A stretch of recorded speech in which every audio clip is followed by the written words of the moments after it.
The Lifestyle Show, presented by Selena Mackenzie. Now, in the past, we were deeply bound to all things green and growing.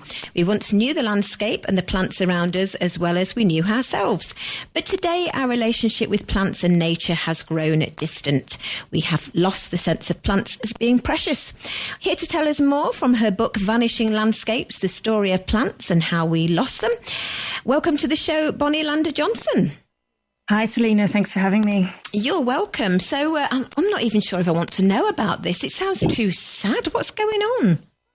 Well, part of it is sad, I think, but we have gained lots becoming modern people. But I think it's important for us to remember the way that we used to be before modernity and the changes that brought modernity about. You know, we used to make everything that we needed in and around the household. And over the course of the 16th and 17th centuries, all of that changed through the institutionalization of medicine, clothing, food. We used to be brewers, bakers, midwives, doctors, and women especially were really skilled in all these things in the home. And over the course of just 2 centuries, a lot of that was taken over by the state and by institutions. And I think many people don't know the story of how that happened. So I'm hoping the book will tell that story for us. So it's a bit of a history of what happened. Yeah, it's a history of how modernity arrived, but also I do a lot of traveling in the book, and I go and meet people who are trying to make things again in the home. I traveled to Norfolk to meet a woman who's growing saffron in England again, and England used to be the biggest producer of saffron in medieval Europe. Most people have forgotten that it can grow here. I think we think saffron has to grow in really hot climates like Spain and Iran, but actually saffron needs chalky soils, which we have a lot of. But it's having a resurgence, and it's being used for a lot of the same illnesses that it was used for in the medieval period as well. Yeah, saffron was used a lot in medicines, wasn't it? Yes, and for illnesses that are now being shown to apply still in clinical trials, it was really useful in all forms of pregnancy and birthing, which is something that women managed in the home. Women also helped people to die. You know, we birthed babies and we helped people to leave as well. And that sort of confident care that women used to have in the household is something that we lost with the rise of modern medicine. And obviously modern medicine has brought us lots of goods too, but I think our kind of everyday confidence in caring in and around the house is something that we've given away. And I believe you met cloth dyers in the Highlands?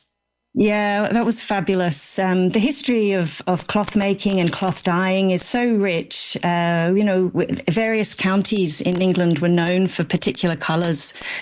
Norfolk was famous for its red. Norwich Market is still called Madder Market, and madder's the plant that makes this wonderful red dye. And everybody used to flock to the centre of Norfolk at certain times of the year to watch the dye makers rinsing the cloth in the river. And at those times of year, the river would run red. And my counties around here in the Fens, we were known for a special kind of green that comes from the reeds. And so you could recognise a person and where they were from the not just the colour of their clothes, but the cut of their clothes as well. So there was a real local county identity to cloth making, which I think we've lost. We still have different accents and different stones in our architecture, but we've lost that sense of clothing being a real kind of link to our county and our place. It's a shame, isn't it, when you think about it? It is sad. I think there are things that we should ask questions about. You know, I think the world's changing so quickly. In a way, we have an appointment with the past, I think, to understand how we became modern and each of the changes that made that possible. The first corporation, the banking system, urban centres, global trade, each of these things occurred within a very, very short amount of time at the end of the medieval period, so that most of us have forgotten what it was like before then.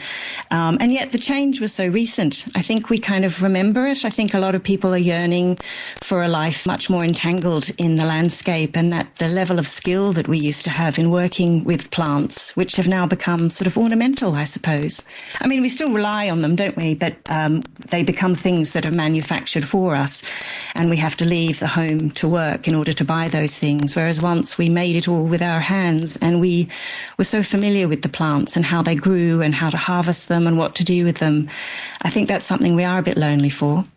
Yeah, and I think it's a shame that we've lost that connection with nature, because we all know how good it is for us, even just going out for a walk and foraging and looking at nature. You know, it's good for our mental health. It's a shame we've lost a lot of it. Yeah, I think people find that in gardening and in walking and in foraging. As you say, there's been a resurgence of that. But knowing the way that we once survived, I think it's that question of survival. Now, nature is something that we go to for solace, and it's a space that's often separate from our urban working lives if we live in an urban setting. But once, when we survived on these plants, we had to know them really well. And in fact, this is something that I try and chart or describe in the book, to try and rediscover the way that we used to perceive nature as mystical, even something that had a life of its own, or a soul that we had to enter into and understand in order for ourselves, not just to live well, but to flourish and to be happy. Yeah. I understand the cloth dyes in the Highlands. I understand saffron in medicine, but we're not losing our winemakers, are we? I know you met some winemakers in Yorkshire, but are we not treading grapes anymore to make our wine? No, we are. Well, actually, I did ask these winemakers in Yorkshire if they ever take their shoes off and get their feet in. And they said no, but they do other things that I found surprising. The effort that they have to make to keep that grape harvest safe. There was one particularly late cold frost a couple of years ago, and this family of winemakers had to be out all night lighting fires in the rows between the vines in order to keep the frost away from grapes. Yeah, they really do live in the landscape. And a lot of the people that I met, I didn't think I'd find this, but a lot of them actually described their relationship with nature very much the way that I have read about it in the archives. They had that kind of medieval connection to the land, and they clearly would never leave it. You know, there was one farmer I spoke to in Ireland in the chapter about wheat, and he said his rediscovery of the soil and the importance of the soil's fertility now means that he sees the soil as his fifth child. He's a father of four, and the soil is his fifth child, and that sense that the land is your family, and that you need it, and it needs you. You know, it calls out to us as well to be worked with. It doesn't necessarily want to be abandoned or left to go completely wild. It does need us to participate in it. Yeah, absolutely. And again, we've talked about cloth dye, we've now talked about grapes and saffron. I was reading, one of the first things to go were apples. We've not lost our apples, have we? Well, you'd be surprised. England and Ireland are so heavily orcharded. I think all of Europe was very, very heavily orcharded. Certainly, I know in my county, and I think in England as a whole, or the reduction of orchards is staggering. But mostly we don't notice because we're happy to buy the apples grown in Australia or South Africa through the supermarket. But orchards are essential to the biodynamics. You know, they're a big bees feed on them a lot, but they're also really important for us. They're an important fruit in our diet, that we've eaten them for so long. Our bodies are kind of familiar with them.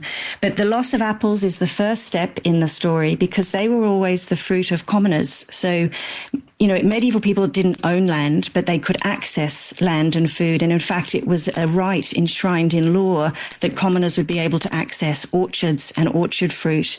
So when private property first emerged after the dissolution of the monasteries, a lot of orchards became enclosed and separated from commoners. And this had a very grave effect on our ability to feed ourselves. But it also introduced this very modern idea that we could own land and enclose it and take it away from everybody's access, which was a radical and very, very controversial idea, but one that I think we now take as given, that someone will own every plot of land that we pass through.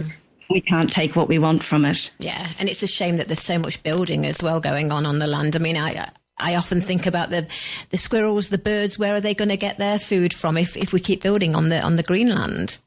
Yeah, fences are something we really cling to, aren't they? But they are kind of unnatural in the sense of the way that the world operates best with humans, plants and animals, or part of the same sort of system. And I would, God is in there too. For medieval people, the whole thing had a mystical dimension, which we've kind of lost. And that was always one of the arguments for why commoners needed to be able to access land, because that access was divinely given. And that's something that we've forgotten about, I think. Yeah. And that sense of mystery and a soulfulness to our place in the land. Yeah, I agree. And you mentioned, Bonnie, a chapter on wheat. Is there a different chapter for each subject then? There is, yeah. I start with apples and I move through saffron. Woad is the plant dyes. Timber, I went to Sussex and stayed in a forest there. Timber was a very crucial element when we used to make everything out of wood. But during a particularly revolutionary period in the 17th century, timber was enclosed by the government at the time for military purposes. But there was a lot of alarm in the 17th century about the loss of, or deforestation, or the loss of access to wood. And then I look at reeds in the fenlands here, which has a very volatile history. The draining of the fens and the revolt of the Fenlanders in response to that was a really dynamic and very grave moment in our history. Most English fen has now been drained and has been turned over to agricultural growing. And then I go up to Yorkshire to find out about grape growing. Grapes always grew very well in England, actually, even as far north as Scotland. And it's not just a climate change that has altered that. Of course, different kinds of grapes are perfectly happy growing in colder climates. So we did used to make a lot of our own wine. And then I finish in Ireland with wheat, which is something that, of course, we all knew to work with because it was a staple in our diet. But it disappeared through the arrival of the banking system and global trade when we were happy to take wheat imported from elsewhere, with quite serious implications for how we access food and how we maintain the health of the soil. But again, in Ireland, there's been this wonderful resurgence recently with farmers who call themselves, they're a network of farmers who farm for nature, and they all get together and learn from each other about how to produce wheat in, a very wet territory, and to do so without chemical fertilizers or insecticides, so that the soil health can be maintained. There's really interesting resurgences occurring, and some of those I chart in the book. So it's not all grim. There's a lot of hope. That's what we like. We like a lot of hope. You don't think it's too late to find our way back then? I don't think so. And I think one of the things that the book calls us to do is to find the everyday moments in our own lives where we can make change, maybe not in our practice, but in our attitudes to plants and nature, and to become aware of the history of how it happened so that we can understand the role that we played in it, or the history of some of the people that fought against it, and know when we want to resist change. Excellent. Well, the book is called Vanishing Landscapes, the story of plants and how we lost them. It's by Bonnie Lander-Johnson, who we're chatting to now. It's out now and we're selling it on our website, TRE.radio. Bonnie, I know this isn't your first book. You've written both fiction and non-fiction. So do you have a website as well? I do, yes, bonnielanderjohnson.com, and the book can be found also on the publisher's website. I'm working on a history now about horsemanship and how we lost our knowledge of horses in the 19th century. Oh, we must chat about that. I'm a big horse fan. I'm going to make a note, so we'll chat again. Do you know when that one's out? Maybe 2026. Oh, well, okay. I'll put it in my 2026 diary when I get it. Thanks very much. Thank you for your time, Bonnie. Take care. Bye. Bye.